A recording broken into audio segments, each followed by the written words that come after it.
There are about 200 government employees who do as much to defend America as any other group. To them, innovation is the key to freedom.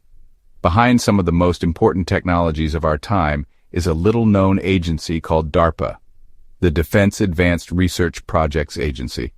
It exists to prevent technological surprise, to keep the United States ahead of its rivals.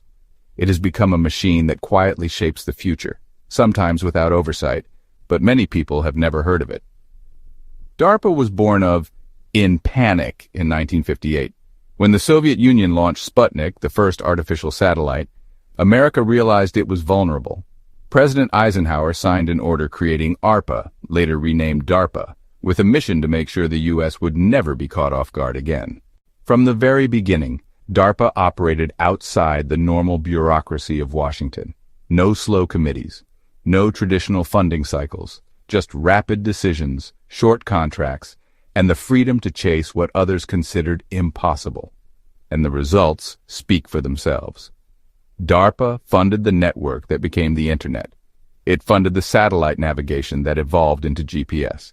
It funded stealth aircraft, voice recognition, and even the early work behind Apple's Siri. If you're watching this on a phone or computer, DARPA touched your life. But the stories that rarely make headlines are the strange ones, the programs that blur the line between science fiction and military necessity. In the early 2010s, DARPA launched something called Living Foundries. The goal was audacious: turn biology into a programmable factory. Imagine engineering cells to act like machines, able to produce fuels, chemicals, materials, or even medicines on demand. Universities like Caltech and Texas received millions in contracts to design what DARPA called bio-Lego blocks, pieces of DNA code that could be snapped together like software. The ambition was to compress the time to design a new organism from years to months, even weeks. DARPA itself claimed the program achieved a tenfold improvement in speed and cost. Critics saw opportunity but also danger. Programmable biology could mean sustainable materials, or it could mean engineered pathogens. The documents are clear, the science is real, and the ethical questions are unresolved. Then there was MEMS, hybrid insect microelectromechanical systems. In the mid-2000s, DARPA funded labs at Berkeley, Cornell, and Michigan to implant tiny circuits into insect pupae. As the insects grew, the electronics fused with their nervous systems. The result? Living beetles and moths steered by remote control. By 2009, researchers demonstrated a cyborg rhinoceros beetle that could take off, turn, and land on command.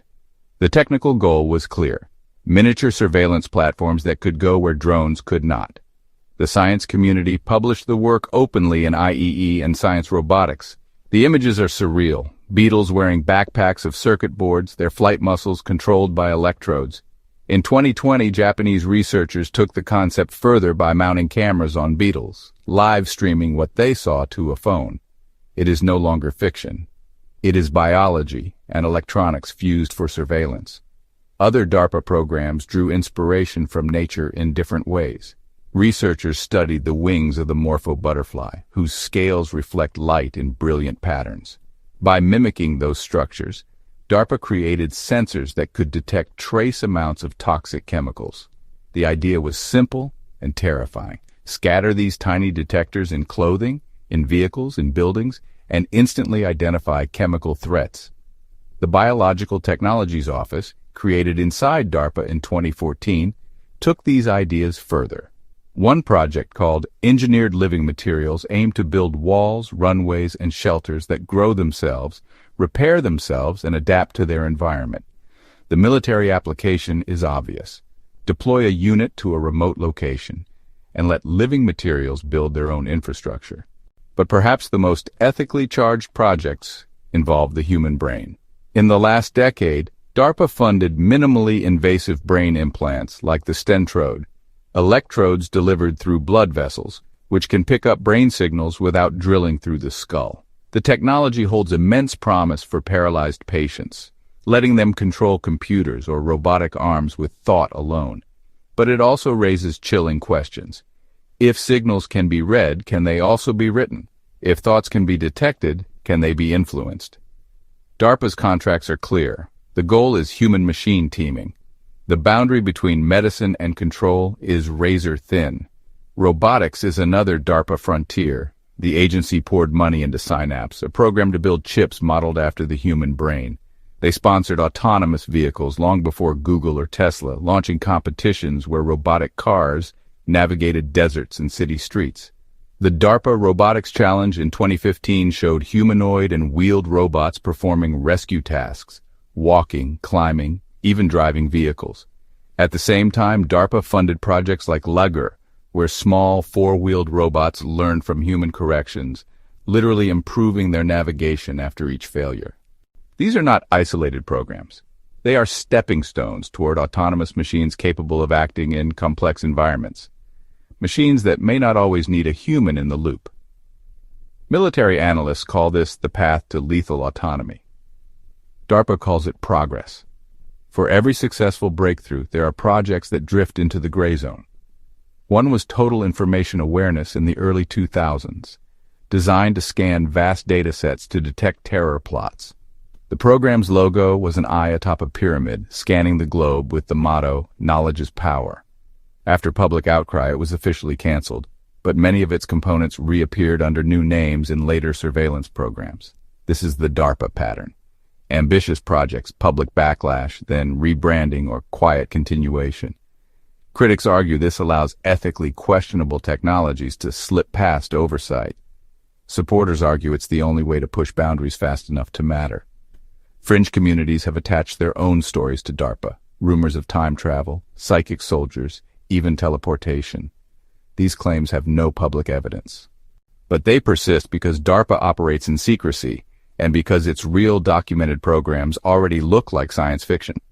Cyborg beetles, living buildings, brain-reading implants, none of those are conspiracy theories. They're projects DARPA itself paid for. So what is DARPA's legacy? On one side, it is innovation. Without DARPA, the internet might never have existed, GPS might have remained a military secret, and modern medicine might have missed breakthroughs like mRNA technology. On the other side, it is acceleration without accountability. A small agency, with a few hundred employees, directs billions of dollars into projects that can reshape society, often without public debate. That tension is the heart of the story. DARPA is not a shadow government lab, and it is not a conspiracy. It is something more complex and perhaps more dangerous. It is a catalyst. It makes the impossible possible. But once the technology exists, it cannot be unmade. And whether it serves humanity or controls humanity depends less on DARPA and more on what we demand as citizens. The internet was DARPA's gift. So was GPS. But so too may be a future where thoughts are read, biology is programmed, and machines make decisions on life and death. It may seem like a heartless organization making life and death decisions in the name of technology. And maybe it is. But if DARPA doesn't innovate and control the latest technology, then our rivals almost certainly will. The technology funded and controlled by DARPA isn't necessarily good or bad. It's knowledge and information applied to gadgets and machines. DARPA just believes that if it can control the emerging technology, it can influence future events across the globe. And whether we like it or not, agencies like DARPA are in control of that future. Follow HAlt videos for more hidden history and ancient mysteries.